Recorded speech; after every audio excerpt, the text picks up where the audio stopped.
My dear friends and my beloved brothers and sisters in Christ Jesus, praise the Lord, glory be to God. నీ జీవితం గందరగోళంగా ఉందా? గుర్తుంచుకో, ఆది కాండం 1వ అధ్యాయం 2వ వచనంకి ముందు 1వ అధ్యాయం 1వ వచనం ఉంది. అంటే గందరగోళానికి ముందు దేవుడు ఉన్నాడు. నీ జీవితం అర్థం లేకుండా ఉందా? నీవు యాదృచ్ఛికం కాదు, నీవు ఒక సృష్టి. నీ జీవితం వెనుక ఒక సృష్టికర్త ఉన్నాడు. నీవు భయపడుతున్నావా?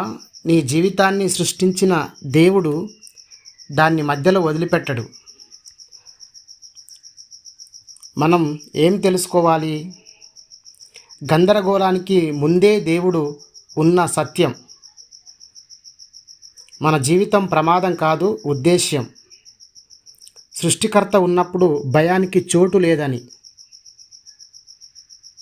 నీ జీవితం అర్థం కావాలంటే సృష్టికర్తను తెలుసుకోవాలి.